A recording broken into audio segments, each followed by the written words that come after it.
I love metal furniture. And the first thing most people say when I suggest you should put this in your home, they go, oh, it's metal, it's cold. Something I never think about. But I'm always hot, so I feel like it just cools me down. But that's not it's not gonna ever make the show.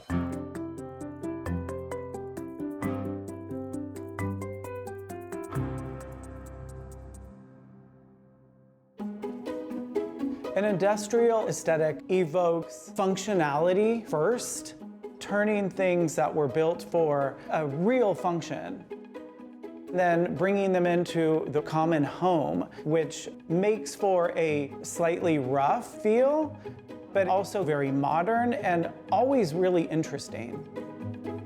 Some of the most defining things in an industrial aesthetic: concrete, exposed brick, exposed metal beams, HVAC ducting open to the naked eye. Steel, zinc, revealing the mechanics of a building. Don't cover up the way that buildings were built. We see a lot of pieces that might have been used for some sort of industrial purpose, altered or augmented in some way to make them more friendly for residential use.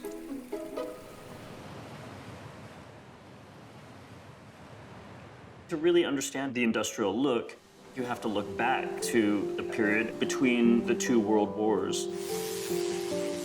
Suddenly things were able to be mass produced. More people were able to access design than ever before.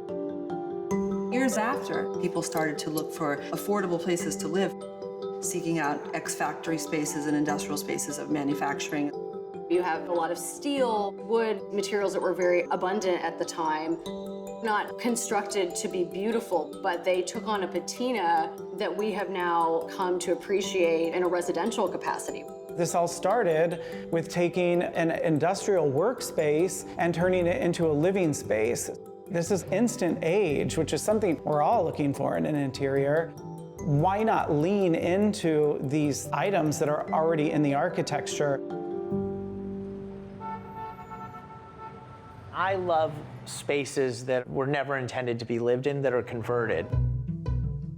We were lucky enough to work on a really amazing old telephone operating building that was originally built in 1926. We decided to demo it and bring it back to its loft-like self. What we found was in great disrepair, but incredibly beautiful. We knew we could bring it back to a version of itself that did speak to the industrial period from which it came, but was also elevated through combining those raw finishes with very beautiful curated furnishings and lighting and rugs and textures and fabric. We wanted to make things function, but we wanted to leave the roughness because it felt authentic to a space that was entirely unique. There's an amazing old factory in downtown LA which has been converted into lofts. It's all the pieces that you want in an industrial downtown loft. Giant ceilings, polished concrete floors, beautiful steel frame windows. They used reclaimed wood from that same era and built this exposed stair. This beautiful plaster has a lot of texture, but the furnishing is very spare. I love concrete. Most people in the world really want wood floors. I just want concrete floors. They're hard and cool, and you don't have to worry about it. When I was a kid, I really enjoyed archaeology. And sometimes when I look at a project, I approach it as an archaeological task. We want to carefully excavate. When we find something really beautiful like a vaulted brick ceiling, I feel like that's a huge opportunity and we would never want to cover it up. This notion of high-low against a beautiful couch or a sumptuous cashmere throw that might be on top of it. It's about this yin-yang, this high-low juxtaposition that reveals the history.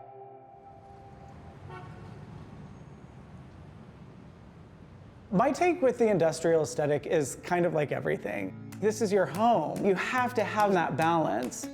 Keeping all of the original architecture, the bricks, the beams, the steel, maybe the cement floor, but you've got to layer that up with some warmth, some textured fabrics, some nice color that evokes a warm feeling. I love it, but you've got to be mindful of not leaning into it too heavily. I really like furniture that's reflective of its own age. I think that's really beautiful. I don't like environments that feel too refined. I like perfectly imperfect. The amazing thing about the industrial look is that you do not have to move into, an old bread factory to have this vibe. I think it's one of the easiest things to implement into your interior. One way is to go to a flea market, antique store. Online, there's amazing sources for objects to repair but not cover up.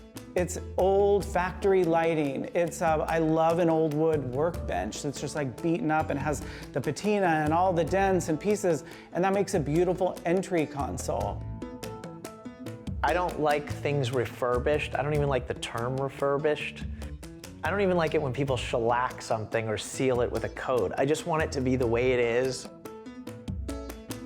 Sometimes it feels too blocky to just have a big, large coffee table in front of a big, large sofa. So breaking that up by using multiple tables at staggered heights could be really beautiful. A lot of furniture that was produced for institutional purposes, factories, offices, hospitals, schools, if you were to use any of that in your home, you'd be approaching an industrial look. Not everyone can live in an old loft building from the 1920s. So how do you bring that into your life? You want to find beautiful pieces, bring it home, put it in the context of the way you live, and give it new life. Possibly refurbishing a medicine cabinet and using that as a display piece. Finding an old chair whose paint might be falling off and resisting that initial urge to spray paint it and make it feel new. Actually put that in your home, live with it, let it tell its story.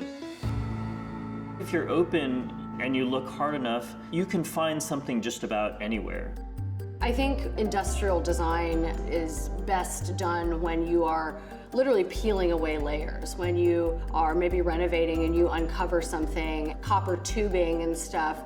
There's this authenticity to what's underneath, and you find a way to utilize that. I mean, that's really like the ethos of it, is like exposing it and having it be the raw material, and the beauty of that age, the patina that something acquires. An industrial cabinet that was made for a gas station or a mechanic's space might not have been designed to be beautiful. With age and with wear, it becomes soulful, and it has a story and it's lived a life. It might not be saying it out loud, but it's saying it visually. And I think more people should give things like that a chance.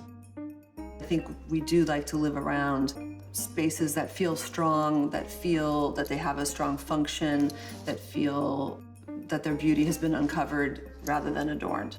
And that, to me, is what industrial design is.